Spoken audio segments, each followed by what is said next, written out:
Hi again, this is Steve with Jetters Northwest, and we're going to talk a bit more about jetting sinks and traps with smaller hoses. We did a couple of videos on that earlier. You can go back to, and it's raised some questions. Just people really want to visually see this stuff. So we're going to go ahead and jet straight through a sink and then through a shower floor drain and go from there.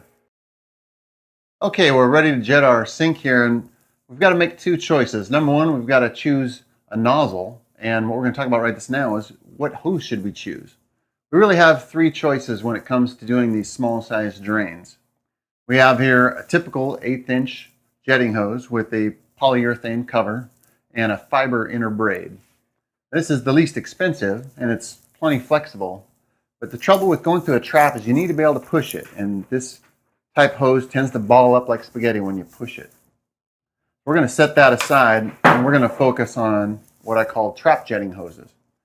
These hoses have a steel braid rather than fiber, which gives them some pushability. And they're still plenty flexible. There's the Ultra Flex stainless or the Bronze Flex. But with the steel braiding, this has a carbon steel inner braid with a polyurethane jacket, and the stainless has no exterior jacket, just the stainless steel, which makes it the absolute smallest as far as outside diameter. The greater benefit to these hoses is they actually are about 60% larger on the inside, so they will carry more flow from your larger jetters when you're working these indoor lines. So these are especially great for floor traps where you need a larger volume of water to really get some cleaning done. But for sake of doing this sink line, I'm just going to go ahead and set aside the stainless because we're all set up with the Bronze Flex, and let's do some jetting.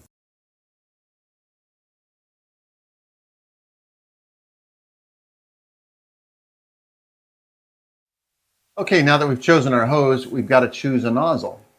Over here we have an array of 1/8 inch nozzles. Now, this hose, even though it's a 3/16, which is the inside diameter, 0.1875, it does have an 1/8 inch end, 0.125. Now, I've experimented with all these heads, and I can tell you, obviously this big flusher head, which is a lot of you guys use, is not going to get through a sink trap. Even some of these small ones, they just don't transverse the trap. We've got a couple of spinners here. This is a controlled speed grease hog and a higher speed 2-jet rotating nozzle. They are not going to get through the sink trap. This larger button doesn't get through the trap. So let's give a shot with this smaller button head, and then we'll show you the knuckle head, which is the real key to making this work.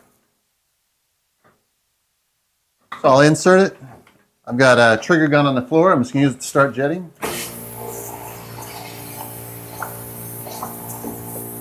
The hard part is when we hit the trap.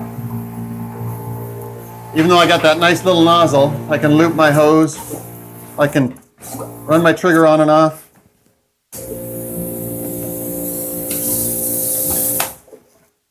Try as I may, that button is just not going to get through that little 1.5 inch trap. I'll go ahead and pull it out, take it off, and we're going to switch to the knuckle head. This is also called a drop head, and with these, I recommend you get stainless steel, because here's an example of a brass one. You can see the knuckles are gone. The brass is too soft and they break.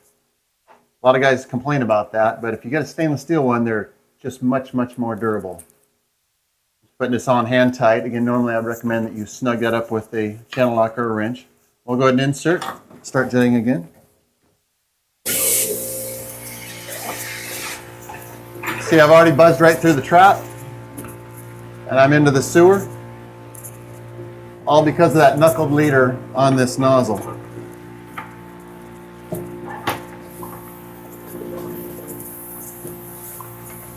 And because the hose is pushable, being that it's this trap hose, I can keep working it. I've got 75 feet of hose here on the floor. I could just keep going if I wanted to. Amazing that it'll just get right to that sink trap and just keep going. I'm also using a hand trigger here for flow control. I was using my feet a moment ago, but you can of course use your hands, jetting, not jetting, jetting, not jetting. Pull this back up, show how far in we went, a few feet. That's the key to it, that knucklehead nozzle. Again, when you get one of these, make sure you get the stainless steel and not the brass. So I hope that helps you guys save some time, not having to take apart the trap down below, not have to be on your knees so much. and be able to jet out some of those sink lines quickly. Again, this is Steve Jones with Jetters Northwest. Thanks so much for watching today. Check out more of our videos on our YouTube site. Just search Jetters Northwest. And check out our website, jettersnorthwest.com. Thanks again, and happy jetting.